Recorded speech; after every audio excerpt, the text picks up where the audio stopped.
Hey, we've got some questions, and Sure. I'm going to jump right in and do this, but I know that you have a lot of military background and pay a lot of attention to what's going on worldwide with our military staff. So I want to play for you here a cut that you made to the Senate floor, and then ask you some questions about it. Okay? Okay.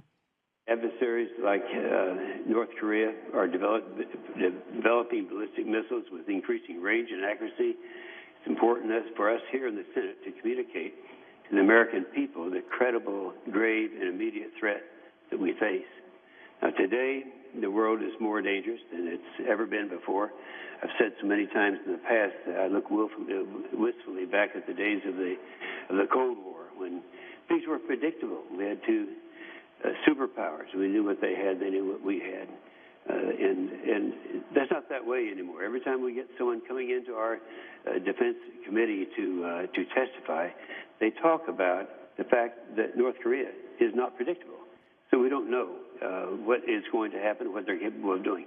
How do you deal with that? Well, let me tell you, that's interesting because that speech I made on the floor was right before a week ago Tuesday, when they demonstrated very clearly from North Korea that they can reach, they can reach Woodward, Oklahoma, with a weapon.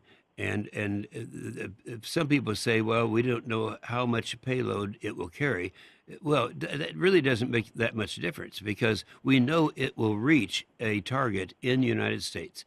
Now, whether it has the re-entry that would give them accuracy, I don't know. But stop and think about it. We've never been faced with something like this before, where we have someone who is mentally deranged, such as Kim Jong-un is in North Korea, who is totally unpredictable. Every time we have a hearing, and we're going to have another one in 30 minutes, I'll be presiding over on the Senate Armed Services Committee, and we're going to be talking about that.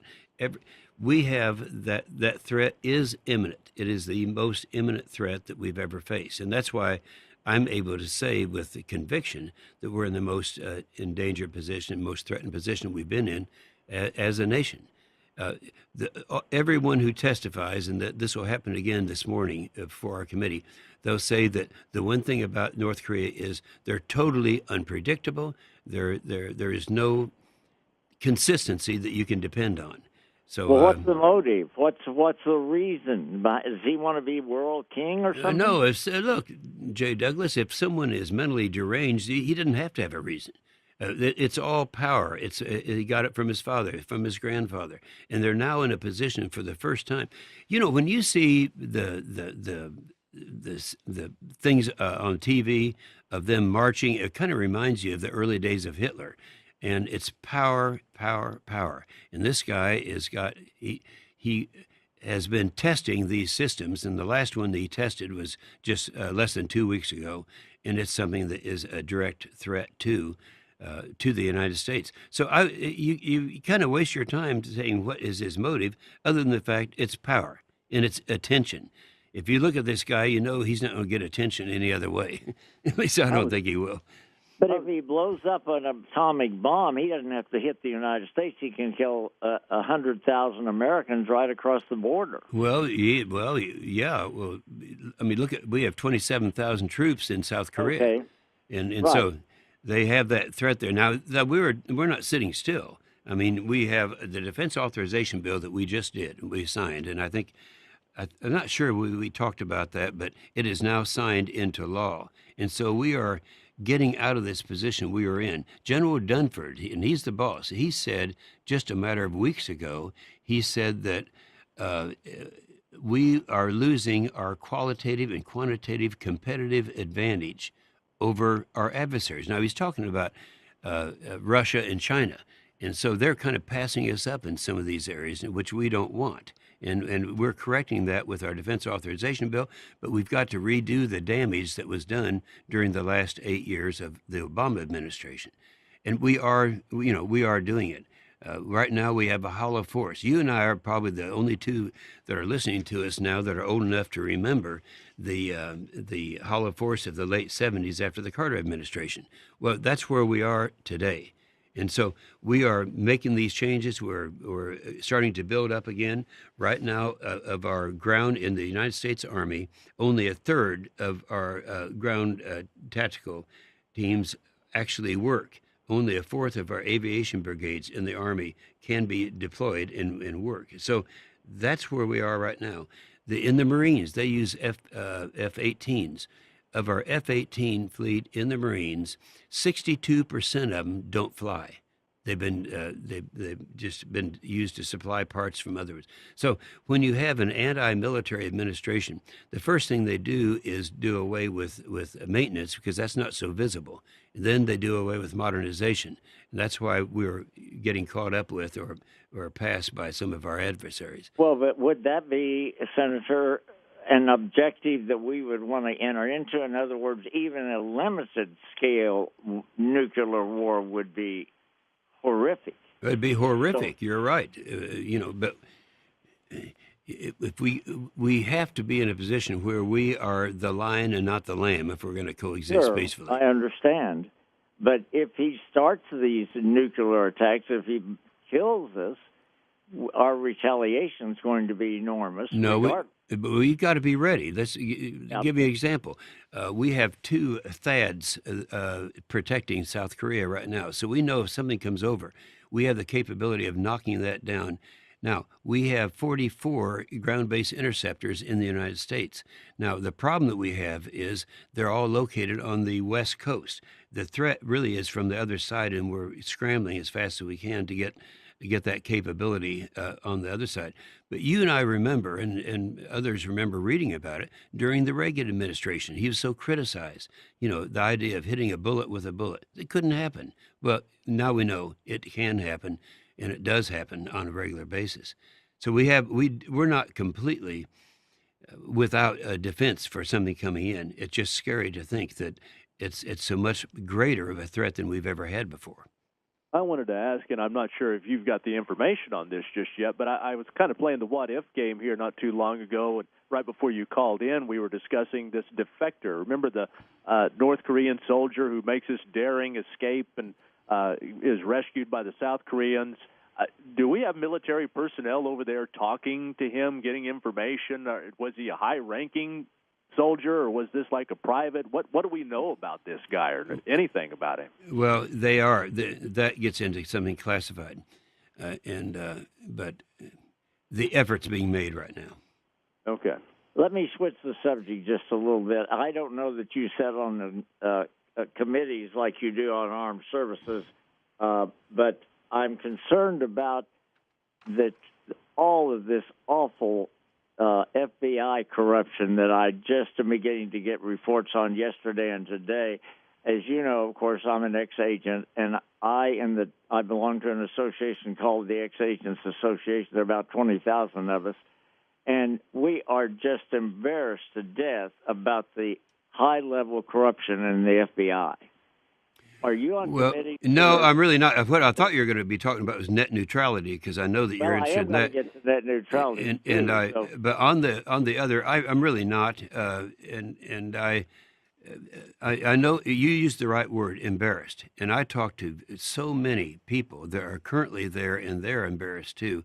And they're taking. I think I look at it like they're going to take care of their own problem, and let's give them time to do it. Okay. The Intelligence Committee and the House Oversight Committee are actually engaged in this right now, and I just don't I'm not on those 2 committees.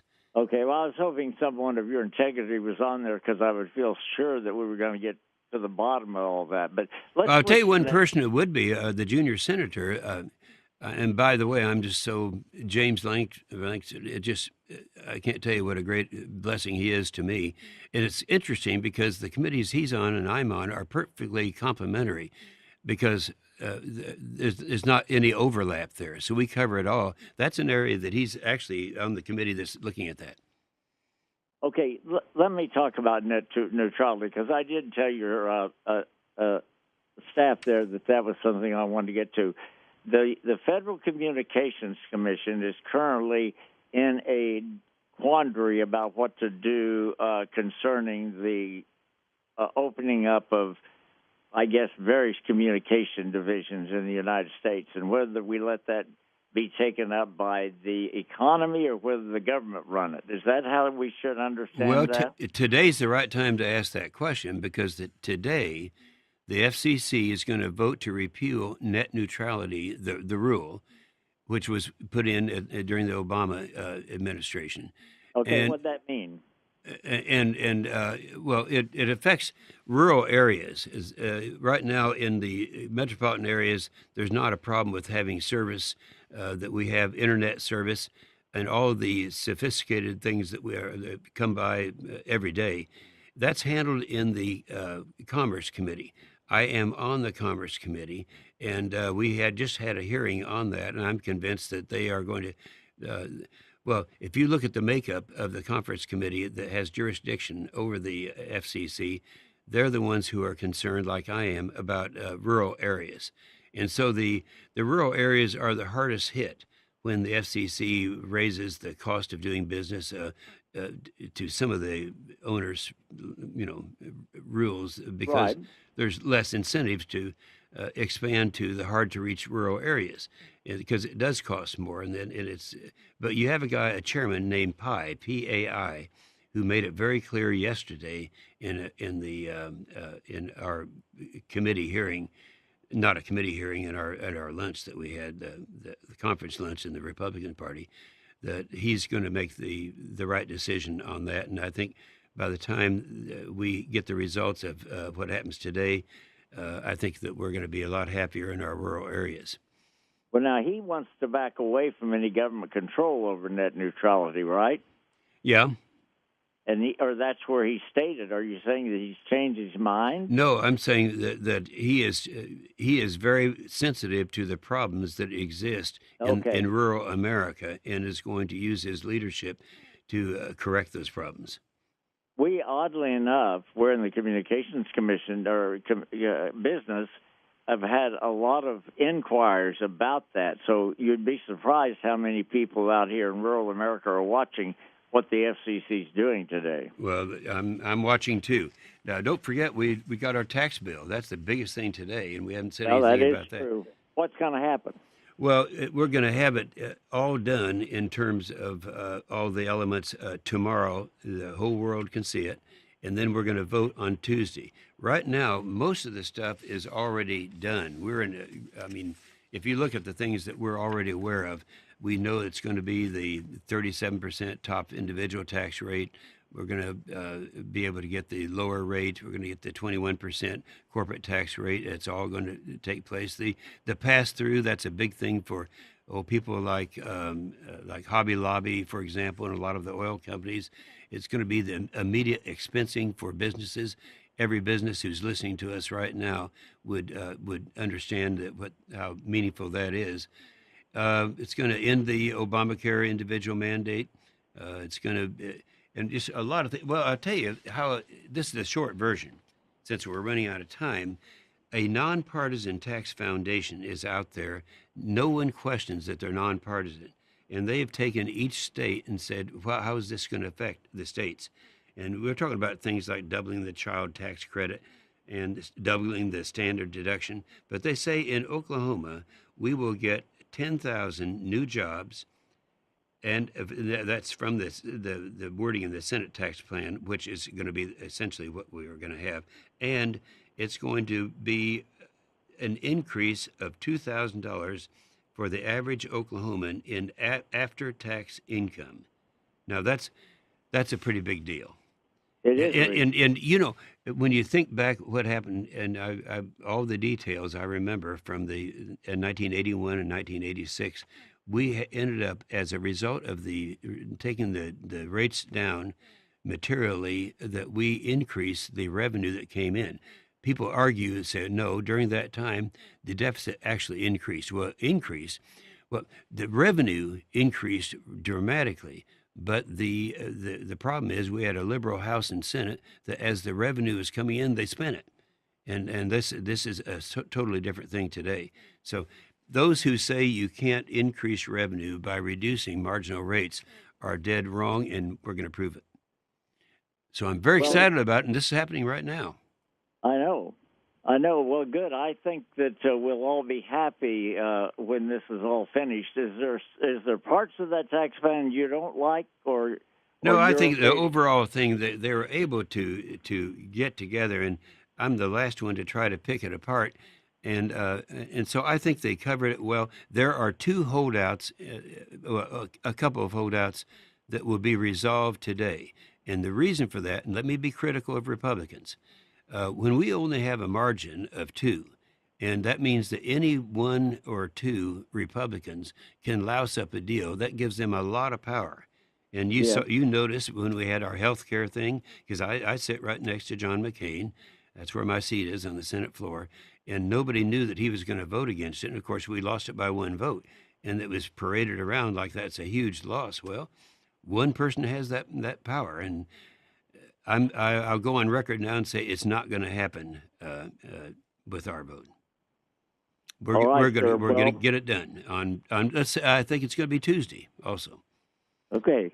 Well, we'll look forward to that. Hey, we want to make sure and wish you a Merry Christmas. Well, And you can always get in a plane and fly over and see us. Well, I do that all the time, and I was saving the best to last, and that is Merry Christmas to all of our friends out there in Western Oklahoma. Okay, our senior senator from Oklahoma, ladies and gentlemen, James Inhofe, and we are tickled to death to have Jim on the air with us this morning. Thank you, Senator.